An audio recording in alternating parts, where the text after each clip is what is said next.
Welcome to our YouTube channel science creatures.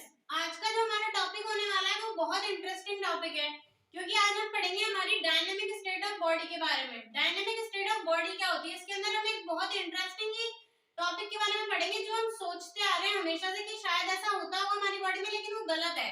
तो first number पे हमारा फर्स्ट जो टॉपिक है आज का वो है types of enzyme. Types of enzymes.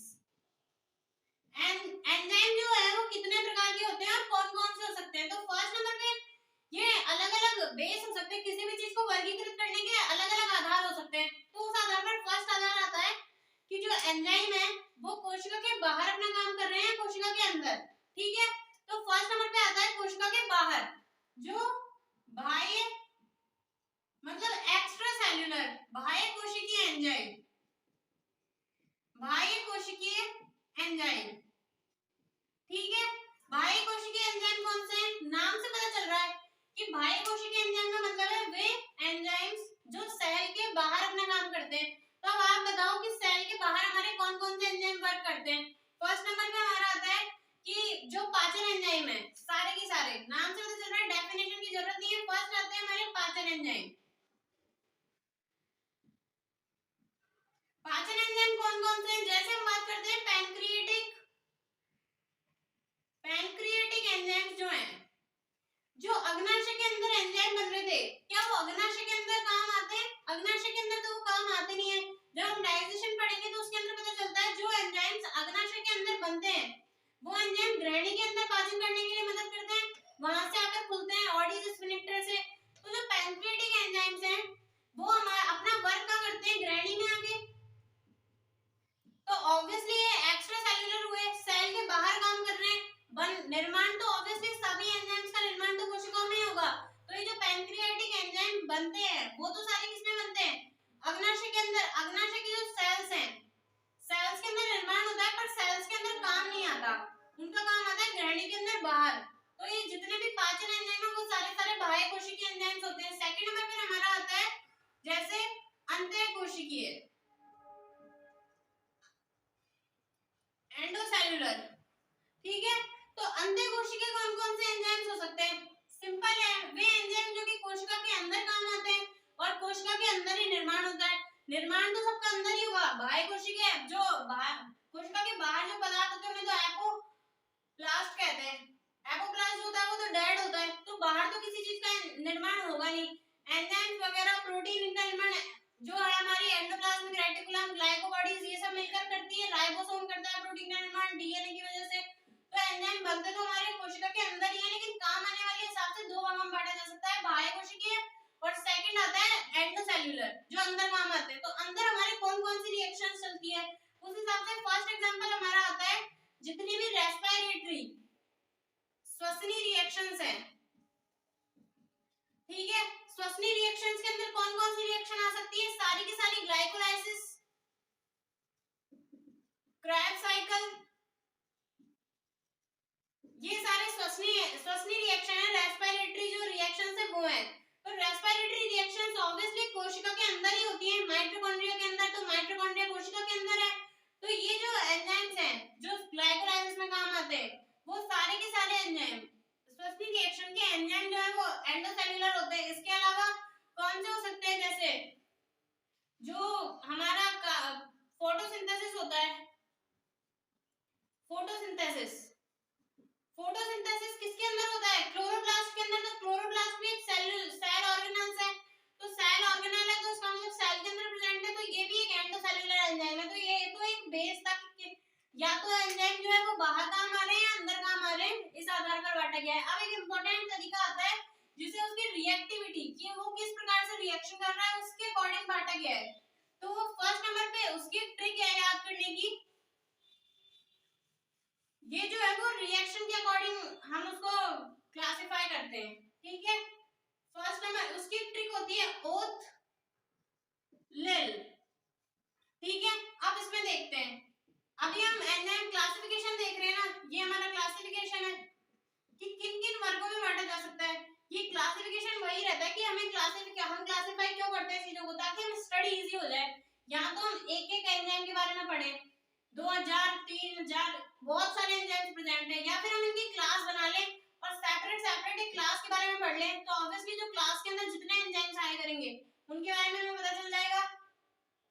तो फर्स्ट हमारे आते हैं 3 है, ये जो 6 है ये एक ट्रिक है ओथलिल, ठीक है, OTHLIL।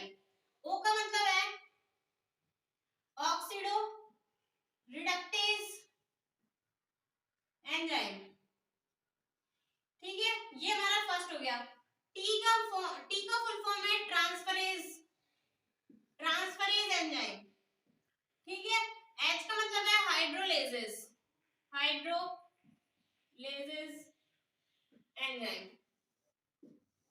Hydrolases, oxido reductase, transferase. बचा हमारा लिल के अंदर फर्स्ट आता है लाइजेज। लाइजेज जो है, लाइजेज अब आगे इनके बारे में अलग अलग पढ़ेंगे, पर यहाँ आता है हमारा आइसोमरेज और ये है लाइगेज, ठीक है। अब इनके एग्जांपल्स देख लो यहीं के हैं। सबसे पहले हमारा जो क्लासिफाई करा हमने, जो फर्स्ट जो हमारा क्लास बनी वो है हमारी ऑक्सीडो रिडक्टेज। तो ऑक्सीडो रिडक्टेज के अंदर हमारे नाम से पता चल रहा है कौन कौन से समूह आते हैं ऑक्सीडो रिडक्टेज के अंदर। फर्स्ट नंबर पे एंजाइम आते हैं ऑक्सीडेज, सेकंड आता है रिडक्टेज, थर्ड आता है डिहाइड्रोजिनेज, ठीक है। अब आप बताओ ऑक्सीडो रिडक्टेज एंजाइम से क्या पता चल रहा है, इसका मतलब है ऑक्सीडेशन हो रहा है, रिडक्शन हो रहा है। तो ऑक्सीडेशन और रिडक्शन क्या होता है, ऑक्सीडेशन और रिडक्शन के अंदर हमारा H+ और इलेक्ट्रॉन, इन दोनों का ही तो ट्रांसफर होता है, क्योंकि ऑक्सीकरण क्या होता है, ऑक्सीकरण का मतलब है इलेक्ट्रॉन निकलना और अपचयन का मतलब है हाइड्रोजन का जुड़ना या फिर इलेक्ट्रॉन का जुड़ना, ठीक है। तो इनके अंदर हमारे जो एंजाइम्स आते हैं वो आते हैं ऑक्सीडेज, रिडक्टेज, डिहाइड्रोजिनेज। ये हमारा फर्स्ट क्लास हो गया ऑक्सीडो रिडक्टेज। इसका हमारा, जैसे हम डिहाइड्रोजिनेज की बात करते हैं, एक एग्जांपल की रिएक्शन देखते हैं, ठीक है। रिएक्शन देखते हैं हम यहाँ पर, जैसे कि एल्कोहल प्लस NAD, यहाँ पर बन जाता है एल्डिहाइड प्लस NaDH। तो ये रिएक्शन हुई, इसके अंदर अल्कोहल से हमारा क्या बन गया, एल्डिहाइड बन गया। यहाँ पर क्या हुआ, डिहाइड। तो यहाँ पर जो एंजाइम काम आएगा वो होता है हमारा डिहाइड्रोजिनेज, ठीक है। H+ ही तो सेपरेट हुआ, H+ ने तो ट्रांसफर करा, तो ये हमारा ऑक्सीडो रिडक्टेज एंजाइम हो गया, ठीक है। ये इसकी रिएक्शन होती है। अब सेकंड नंबर पर हम पढ़ते हैं ट्रांसफरेज।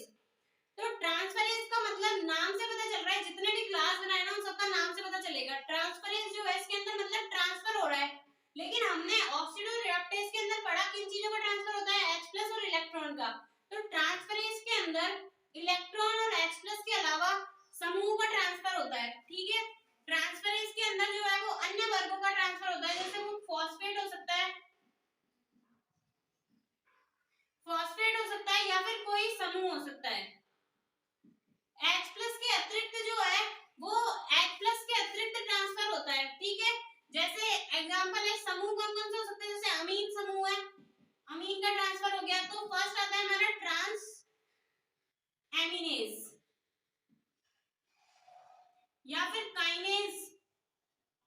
जैसे मैंने बताया फॉस्फेट समूह का, तो जब हम है ना जब हम वो पढ़ेंगे ग्लाइकोलाइसिस की एग्जाम रिएक्शन होती है ग्लूकोज कन्वर्टिंग ग्लूकोज 6 फॉस्फेट।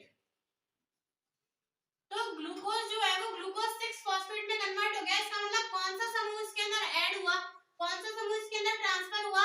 तो यहाँ पर जो एंजाइम काम आता है वो होता है हमारा हेक्साकाइनेज। तो आगे ना काइनेज, तो काइनेज कौन सी क्लास का एंजाइम हुआ, ट्रांसफरेज जो क्लास है उसका एग्जांपल होता है हमारा काइनेज ट्रांसएमिनेज। अब हमारी सेकंड जो रिएक्शन जो क्लास आती है वो है हाइड्रोलेजेस। हाइड्रोलेजेस के अंदर हमारे आते हैं हाइड्रोलेजेस, नाम से पता चल रहा है इसके अंदर जो है H2O निकलेगा, ठीक है।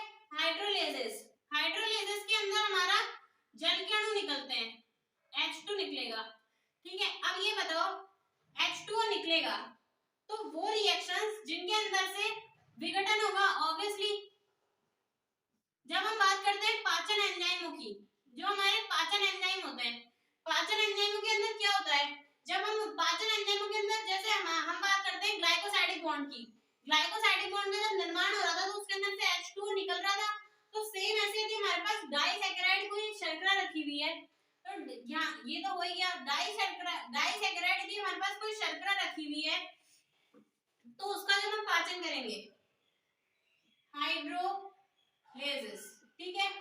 तो इसका मतलब है हाइड्रो मतलब पानी, लेसिस मतलब लाइसिस, जल निकल रहा है, जल निकल रहा है। तो इसके एग्जांपल हमारे होंगे सारे के सारे जो पाचन एंजाइम है,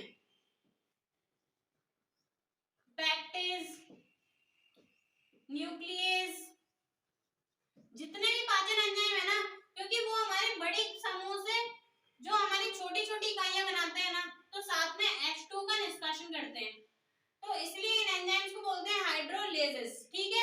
हाइड्रोलेसिस के बाद हमारा 4th नंबर का जो क्लास आता है वो आता है लाइसेस। लाइसेस का मतलब क्या है? लाइसिस पढ़ा होगा आप लोगों ने, लाइसिस क्या होता है? लाइसिस का मतलब होता है तोड़ना। तो इन दोनों में सिर्फ ये डिफरेंस है कि इसके अंदर तो वाटर मॉलिक्यूल रिलीज होता है और इसके अंदर वाटर मॉलिक्यूल रिलीज नहीं होता।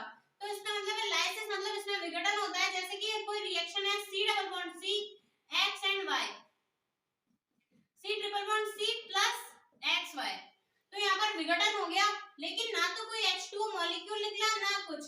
तो इसीलिए जो इस समूह के अंदर जो एंजाइम्स आते हैं उन्हें बोलते हैं लाइसेस एंजाइम। लाइसेस एंजाइम जैसे एल्डोलेज इसका एग्जांपल है, एल्डोलेज एंजाइम, ठीक है। एल्डोलेज एंजाइम जब हम ग्लाइकोलाइसिस पढ़ेंगे ना, ग्लाइकोलाइसिस के अंदर सभी प्रकार के एंजाइम आ जाते हैं, जैसे जब फ्रक्टोज 6 फॉस्फेट DHAP में कन्वर्ट होता है ना, तो वहां पर एल्डोलेज एंजाइम ही काम आता है, ठीक है। अब उसके बाद हम देखते हैं आइसोमरेज, आइसोमरेज एंड हमारा लाइगेज, दो एंजाइम बचे। आइसोमरेज क्या होता है और लाइगेज क्या होता है? फर्स्ट 5th नंबर की क्लास आती है हमारी आइसोमरेज। आइसोमरेज एंजाइम, आइसोमरेज का मतलब है आइसोमर बना रहे हैं, ठीक है। आइसोमर का मतलब क्या होता है? समावयवी। समावयवी का क्या मतलब है कि जब glucose 6 phosphate convert in fructose 6 phosphate, glucose 6 phosphate convert in fructose 6 phosphate, तो फिर जो एंजाइम काम आता है वो हमारा होता है आइसोमरेज, आइसोमरेज एंजाइम, ठीक है। नाम से पता चल गया, आइसोमरेज मतलब आइसोमर फॉर्म कर रहा है, आइसोमर फॉर्म कर रहा है मतलब जिस रिएक्शन के अंदर आइसोमर्स बनते हैं, एक जो समावयवी है दूसरे समावयवी में कन्वर्ट होता है, तो वहां पर आइसोमरेज एंजाइम काम आता है। 6 नंबर पे हमारा आता है लाइगेज। लाइगेज एंजाइम कौन सा होता है? जब हम डीएनए रेप्लिकेशन पढ़ेंगे उसके अंदर जो न्यूक्लियोटाइड्स को जोड़ने का काम करता है, लाइगेज का मतलब होता है जोड़ना, जो एंजाइम जोड़ने का काम करता है वो लाइगेज होता है, ठीक है। जैसे हमारा डीएनए लाइगेज एंजाइम, ठीक है। डीएनए लाइगेज जो हो गया, लाइगेज हो गया। इसकी ट्रिक क्या थी? ओथलिन। फर्स्ट था हमारा ऑक्सीडोरिडक्टेज, सेकंड नंबर पे हमारा आता है ट्रांसफरेज, थर्ड नंबर पे आता है हाइड्रोलेसिस। एंड ये ट्रिक ध्यान रखना, ओथलिन जो है, क्योंकि हम ये क्लासिफिकेशन के हिसाब से ओथलिन, oxidoreductase, transferase, hydrolases, lyases, isomerase and ligase, ठीक है। यहां तक हो गया। अब हमारा इंपॉर्टेंट और एक रोचक टॉपिक है डायनेमिक स्टेट ऑफ बॉडी। अब इसके अंदर बात करनी पड़ेगी। हम एक चीज बताओ, यदि मैं किसी भी नॉर्मल बच्चे से पूछती हूँ ना, तो कि हमारी बॉडी इक्विलिब्रियम में रहती है या नहीं रहती? क्या हमारी बॉडी समस्थापन, और एक दूसरा वर्ड है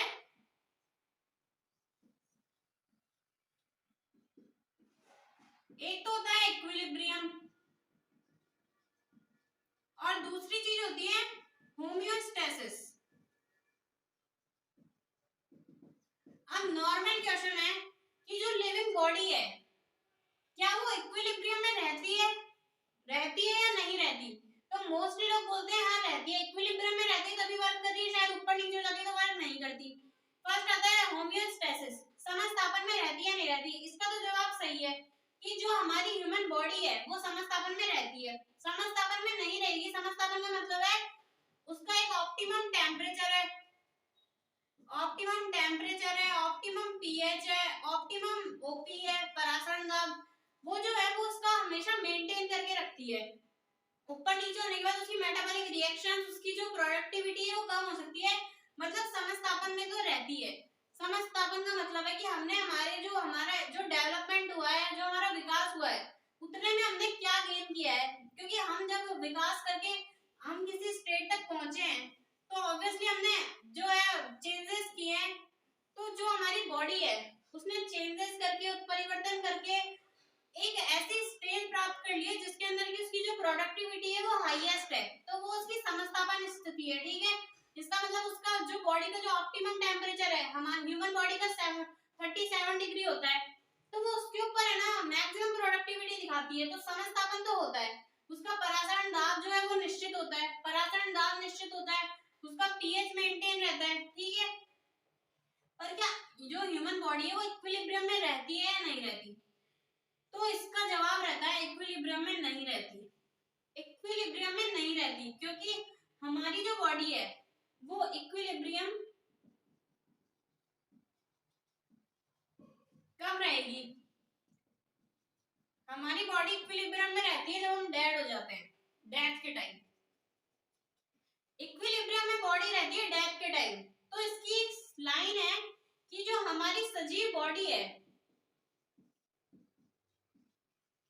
वो हमेशा इक्विलिब्रियम की तरफ जाती है, मतलब वो चाहती है कि इक्विलिब्रियम प्राप्त हो जाए, इक्विलिब्रियम की तरफ काम करती रहती है, लेकिन इक्विलिब्रियम में नहीं आती है, क्योंकि इक्विलिब्रियम में आ जाती है ना उसी दिन डेथ हो जाती है।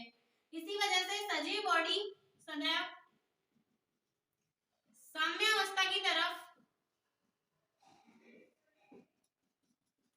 साम्यावस्था की तरफ वर्क करती है, मूव करती है, मतलब वो जाना तो चाहती है साम्यावस्था की तरफ, लेकिन साम्यावस्था में जब पहुंचती है ना उस टाइम डेथ हो जाती है। ठीक है, तो हमारी जो ह्यूमन बॉडी है, जो सजीवों की बॉडी है, वो साम्यावस्था में नहीं रहती है, पर वो साम्यावस्था में जाने के लिए हमेशा वर्क करती रहती है। ठीक है, यहाँ तक हो गया। अब डायनेमिक स्टेट ऑफ बॉडी की समस्थापन क्या है? ठीक है, अब हम देखते हैं, ये तो इम्पोर्टेंट टॉपिक था आज का और रोचक भी। उसके बाद हमारा आता है कि समस्थापन में हमारा आता है जैसे हमारे अंदर जो हर चीज की सांद्रता है ना, H+ है, Na+ है, K+ है, हीमोग्लोबिन है, ग्लूकोज है, हर पदार्थ की सांद्रता निश्चित है, और यदि वो निश्चित से ऊपर या नीचे हो जाती है ना तो हमारा शरीर उसको मेंटेन करने का काम करता है। ठीक है, तो वो है साम्यावस्था। इसके एग्जांपल जैसे हमारे अंदर ग्लूकोज की कितनी मात्रा प्रेजेंट रहती है? ग्लूकोज रहता है 4 to 5.0 mm। हीमोग्लोबिन कितना होता है? 14 to 16। ठीक है, जो गर्ल्स होती है उनके अंदर रहता है 12 to 16। ठीक है, अब इसके अंदर यही है डायनेमिक स्टेट ऑफ बॉडी। ये डायनेमिक स्टेट ऑफ बॉडी क्या है, किस चीज को रहे? मेटाबॉलिज्म को, मेटाबॉलिज्म रिएक्शंस चलती रहती है, वही तो है कि इक्विलिब्रियम, किस चीज में इक्विलिब्रियम की बात कर रहे हैं हम? जो हमारे बॉडी के अंदर मेटाबॉलिक रिएक्शंस चलती रहती है उनकी बात कर रहे हैं। जो मेटाबॉलिक रिएक्शंस हैं वो इक्विलिब्रियम में जाना चाहती हैं, लेकिन इक्विलिब्रियम में रहती है, क्योंकि जिस टाइम इक्विलिब्रियम में आ जाती है उस टाइम जो बॉडी है वो काम करना बंद कर दी, इक्विलिब्रियम में आ गई, काम क्यों करेगी उसके बाद? ठीक है, ये था आज का हमारा topic, dynamic state of body and types of enzyme. Thanks for watching, subscribe